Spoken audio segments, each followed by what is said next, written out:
Hello, world. If you haven't heard about Anchor, Anchor is the easiest way to make a podcast. Allow me to explain. First, it's free. Second, there's a creation tool that allows you to create and edit your podcast right from your phone or computer. Anchor will distribute your podcast for you so you can be heard on Spotify, Apple Podcasts, and many, many more. You can make money from your podcast as well with no minimum listenership. It's everything you need to make a podcast in just one single place. So all you gotta do, guys, download the free Anchor app or go to anchor.fm just to get started. Enjoy. Hello, world. I am your host, Ivy. Welcome you all today on a beautiful sunny day on Lit Daily Quadrillionaire Flow. On today's episode, I'm Goddess of Love, coming to you once again. On this beautiful day, today's episode, we will dive in, and we're going to dive into the conscious mind and the subconscious thinking. How our past thinking and our memories of self hinders or comes in the way of our present. And today, I want to create a sense of rebirth, to rise from your ashes, be reborn, your creation within your new self. Let's enjoy. So the power of rational thinking and how our past and memories of the past hinders or comes in the way of our present joy, of our present happiness. Tracing the beliefs of yourself and the world always happen when something good is about to happen. Tracing back when you think about when you're right in the middle of it. It's tangible, it's there. But something happens, something occurs in the way of your full potential of happiness. Do you feel that you don't deserve happiness?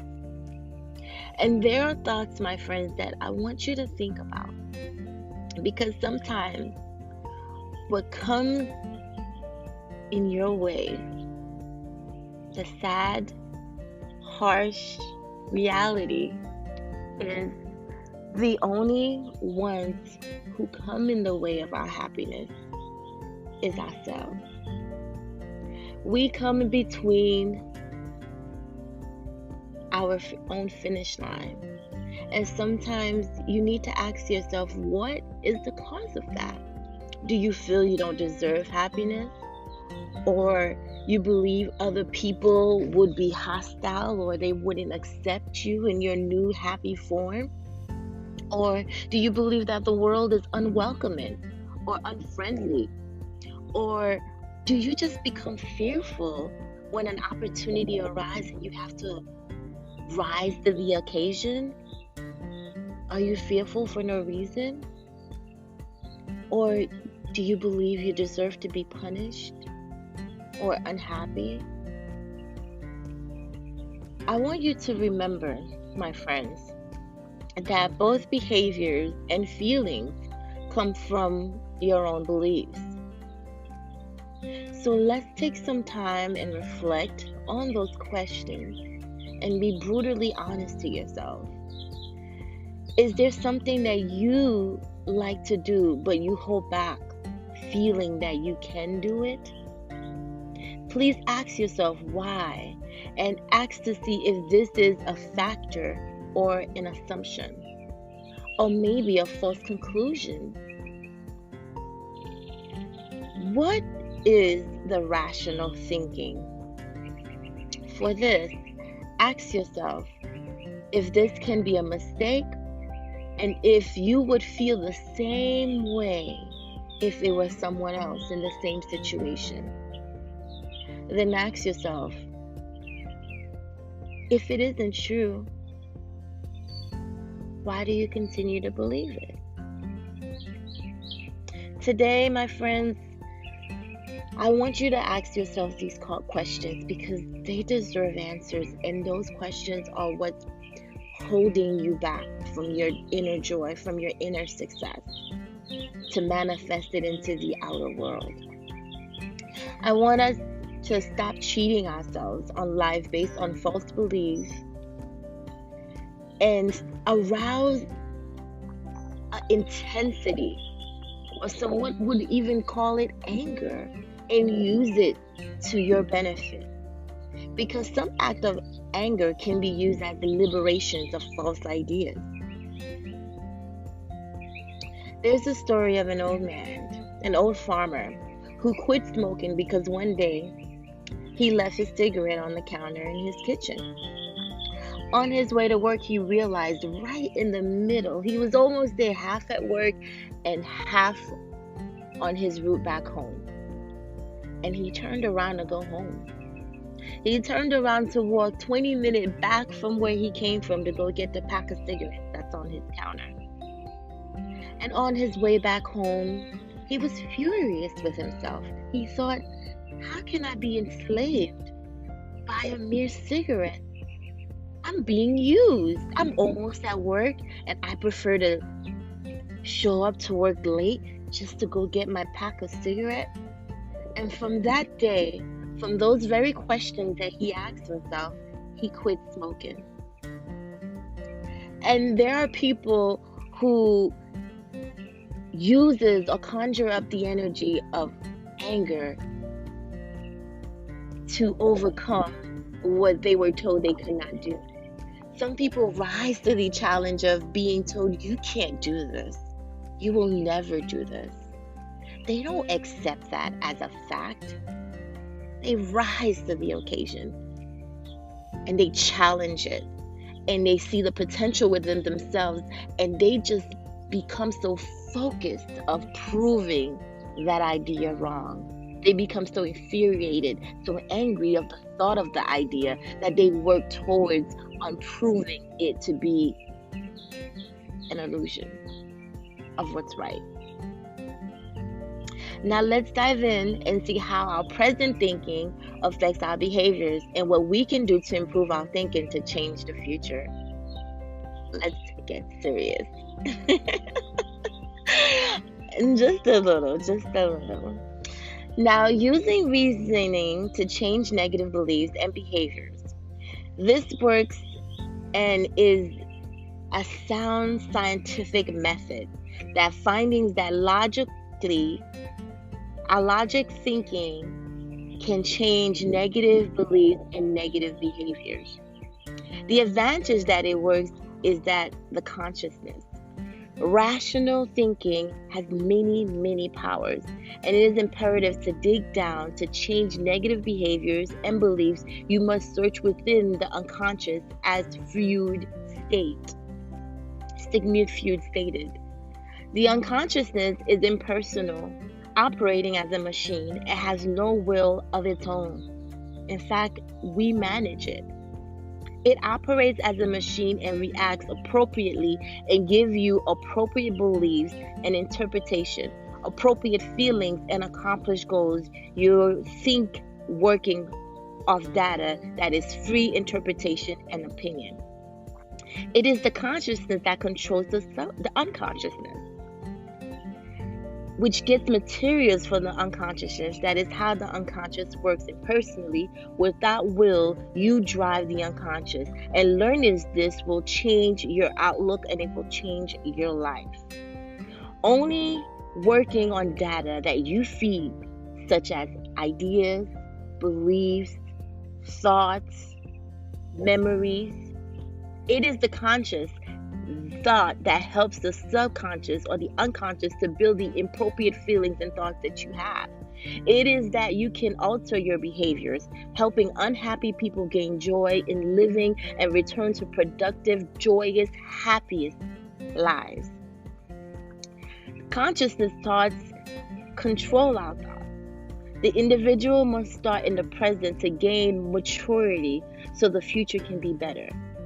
By conscious and rational thinking, John J. Schlichter introduced the concept of emotional induced illness, helping those return to productive, joyous lives. Exceeding the psychoanalysis, conscious thought controls regardless of ominous of past. Having a better future is applying the present and the future, conforming new habits and new ways of looking into the future, depending on new ways of looking at all problems, new futures, and digging into the past. With the same common denominator is that people never learn how to control present thinking to produce current future happiness. The facts: there are buried memories within our unconscious minds of unhappy thoughts, of all the times that we failed, of all the resentments, or all the unpleasant memories shouldn't be dug out to affect our personality every day. Our skills are acquired and making corrections until a successful attempt has been accomplished, which then can be recalled and imitated in the future.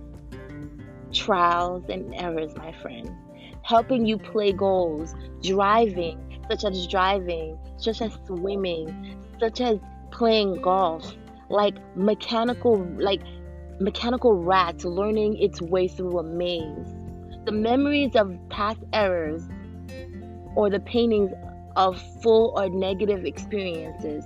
This can be used as a imitation but a contribution to help gain a better perspective that you earn from the error and correction is made. It is imperative that the error be consciously forgotten and the successful attempt is remembered and dwelled on. Negative feedback data as deviation from desired positive goal.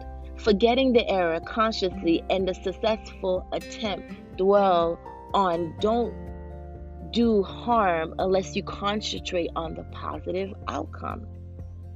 So you will forget the negative error, the trial, the mistake, and you will dwell on the positive outcome once you reached the habit, once you reach the goal, once you solve the issue. You don't think about the errors that you've encountered during the trial and error phase. You concentrate on the positive outcome. The mistakes, errors, and humiliation are necessary steps to the healing process. It is meant to be met as a means to an end and forgotten once the goal is obtained. Don't consciously feel bad about the errors because then it is held as the goal. When you consciously always feel bad about the error, it is then obtained in the unconscious as a goal. When the purpose is served, it should be forgotten. Don't consciously feel guilty and berate yourself because the error will become the goal that is consciously will be held in memory in your memory bank and within your imagination itself. A man who holds on to the past imagination and continues to condemn himself for his past sins, thus torturing himself with unhappy past, which will destroy your chance of happiness within the present. Developing a crabby, an unhappy, a resentful personality is the outcome of reliving that memory in the past within the present. Making you avoid people, avoid smiling, and annihilating others with a defense of a sour, bitter, resentful attitude. Your past experiences can get in the way if you relive these experiences. So you should start reliving by not criticizing yourself from your past mistake. Reliving the bad experiences can adversely affect the present. Performance, if you keep dwelling, thinking I failed last week, so I'll fail again. I'll fail today. You hold on to those memories, and you will need to remove those victimized thinking, which is done by the consciousness instead of the unconsciousness, by thinking of those type of memories. Select the goals you want to think about. Thinking is part of your personality. Read your conclusion and select the goal you want to concentrate on, and this will alter and break that cycle. Stop giving power to the past, and then the past, with all its errors and all its losses, will no longer have dominion, will no longer have power over who you are and who you've become in the present. Ignore the past mistakes and look forward and look ahead, and disassociate yourself with anyone who wants to live in the past and only could remember you as the past. See, hypnosis works when someone who I've seen who is shy, disconfident, and frail is then told that they are strong, big, bold, and confident, and have the self-confidence of a bull. This individual changes immediately, and no thought of how they appeared in the past dwells in their mind. They start behaving, act as they currently believe towards the positive goal, and no thoughts of the past or past failure ever crosses their mind or their conscious thinking or their subconscious mind. Drawing an ability that she wasn't aware that she had obtained. One sentence by Myers Talent: the ability to obtain the past mistake holds talents that were held in a person can apply the powers by ignoring the past failures and acting as if it is impossible to fail. Act as if it's impossible to fail. Acting as if the power and the abilities are already there instead of a half-hearted attempt, as if it is impossible to fail at your goal. Discovering your hidden talent lies behind this behavior, acting that it is impossible to fail. Bertrand Russell, in his book, The Conquest of Happiness, stated he wanted to be born happy. He hated life in his adolescence and considered even suicide. But that thought was changed due to his quest for mathematics. Now he thinks of his loves, and every year he thinks of life and loving life more and more each year, thus bringing forth happiness and changing that past thought of not wanting to live. He also stated in his book that he had a habit of meditating on his sins, all his follies, and his past transgressions. Then he gradually learned to center his attention on external habits, various branches of knowledge, and people he felt love for. So changing the false belief and overcoming suggestions on the unconsciousness and changing the concept by applying the right technique. So my friends, when you feel remorse, examine the thought of the feeling and convince yourself of the absurdity of that thought. And you have to make it so strong that it leaves an impression, a fact within your unconscious mind. You have to make the conscious to believe. Look into your past and alter the thinking of it. Pull them out, rip them out, examine them, reject them, and don't allow yourself to be swayed by past regression. It is to be successful. It is to be imperative that you think deeply on what the reasons tell you. Make up your mind with emphasis and never allow contradicting of beliefs to get a hold of you. Reasoning with yourself when tempted to be infantile. When you are tempted to be infantile, you have to reason with yourself. Ideas are changed by will. They are not changed by will, but by other ideas. You have to conform new ways of thinking, new ideas to replace those old past regressions. Searching out ideas that are inconsistent will help you alter the thinking, shifting it in a positive way so you can control your present. Controlling your present, because change To begin anew, you must say farewell. You must say farewell, goodbye, adios to who you once were. To open a new door, you must close the old one first. And this can be heartbreaking. It can even be, in fact, scary. But it is very necessary if you are going to change, if you are wanting to grow, if you are wanting to develop a new, happier future. You must say goodbye to the old and rise up as a stronger and more magical you. Walk through the doorway to a new, happier life. And there is 13 common cognitive distortions. 13 common cognitive distortions, which is overgeneralizing. This is where you see a constant negative pattern based on one event, or the blaming or denying. You blame others for your problems or mistakes, or you blame yourself when it wasn't entirely your fault. 3, shoulds. You have a rigid code of conduct dictating how you and others should behave. You criticize yourself harshly when you fail to follow those should rules.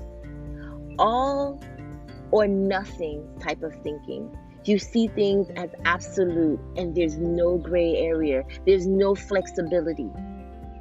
Negativity bias. You notice all of the negatives but fail to notice any positive. And catastrophizing, and you sit and you look and you expect the worst. And that is catastrophizing. Labeling. You label yourself negatively, my friends. Magical thinking. You think everything will be better when you are smarter, when you are richer, when you are thinner, when you get a new job, when you move outside the state, when you do this, when you do that. That is magical thinking. Or over-personalizing. You make things personal when they really aren't. You believe others' opinions are facts. You think that other people do or say is a reaction to you, which is not. It's a reaction to them. We all are accountable for ourselves. Mind reading. You make false assumptions. You make assumptions about what other people are thinking.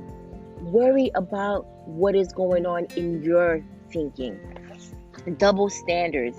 You hold yourself to a higher standard than anyone else. And my friends, I've battled with this for so long because my life, I've always felt like I had to prove myself worthy. I had to prove myself to myself or to the world. So I always thought that holding myself to a higher standard was a healthy way of living than everyone else. And that lies a gray area where it's not always so healthy. And there's the fallacy of fairness. You think things should work out according to what you think is fair. Nothing's fair. There's no such thing as fair.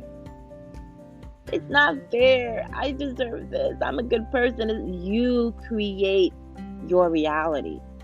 You create what is fair and what is not. So let go of the fallacy of fairness. And then we have emotional reasoning. You think yourself or you think your feelings are reality, when in fact your feelings are not reality. It's your reaction to your surroundings, to your environment, and you can change your reaction. The 13 common cognitive distortions are found in livewellwithsharonmartin.com. And I found this list to be very helpful because it is true. When you are aware of the cause and effect of certain behaviors that you weren't even aware of, you wouldn't know where to start to change and how to begin change and how change is internal. You have to change being the victim of your past. And you have to develop and grow into the mastership of self, which is rise from your ashes, be reborn. Your creation within your new self lies within you. And I hope you guys enjoyed today's episode at Lit Daily Quadrillionaire Flow. Coming to you guys once again. Hope to see you next time. Enjoy.